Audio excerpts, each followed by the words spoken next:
Storm Humberto has formed first, and we thought this one would get the name first. It looked a little bit better. It was wide open out in the open water, while this one was still kind of stuck to a lot of the islands and mountainous islands that don't really like tropical systems. That can kind of mess up and throw off where something's able to develop. But it is still looking pretty impressive. Here's the track for Humberto. It has really slowed down, expected to become a hurricane as it approaches Bermuda.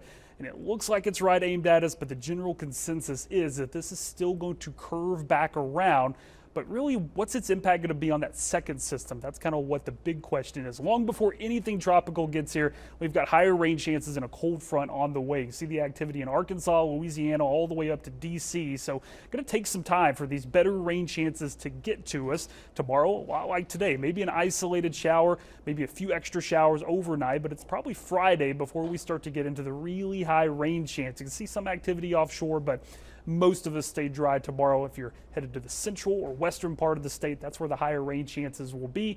Heading into Friday, kind of central eastern parts of the state, getting in on those higher rain chances, especially us through the afternoon and evening hours. We're in a hot and humid pattern, so rain chances are going to be highest during our hottest time frame and probably through the first half of the evening, if not until closer to midnight. Same thing on Saturday. So if you're looking for drier weather, if you've got an outdoor event, if you remember summer where it just kind of pops up randomly, that's about what we're expecting. It's really hard to time out for a specific location, but generally the afternoons, evenings are a little bit more wet and active. The mornings are a little bit drier. Right now we are all sunshine and just a nice day, at least a nice looking day. It's a little hot outside. We're at 90 in Goldsboro, 91 in Kinston.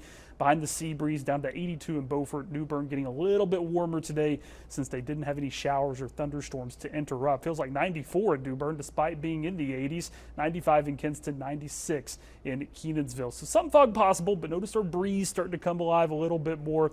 And we are expecting winds to pick up even more heading into tomorrow. So a lot more 70s tonight. Still can't rule out some low-lying fog here or there. The forecast really has not changed much for tailgating, maybe a couple degrees higher than what we expected yesterday. But overall, showers are possible. They don't look too disruptive. Can't rule out a lightning delay, but most data keeps the stadium dry heading into tomorrow. So there's Humberto, and then right here near San Juan, you can see our next disturbance. That's the one that is going to be slower to develop and we think has a better chance of kind of sneaking up closer to the U.S. Meanwhile, high pressure out of the Atlantic, low pressure, our higher rain chances draped over the southeastern U.S. So as these two kind of split, those two, the high pressure and the low pressure, they're kind of forced together. When that happens, usually the stronger one wins and weakens or makes the other one disappear. So hopefully the one that's a bigger threat to us is the one that disappears, but just a little too early to know for sure exactly how this plays out. But we do expect, at least one disturbance, one tropical system getting closer to the U.S. over the weekend. The earliest we see any issues would likely be early next week rather than Sunday. Don't think anything would be able to make it here by then. Things have really slowed down with those two systems.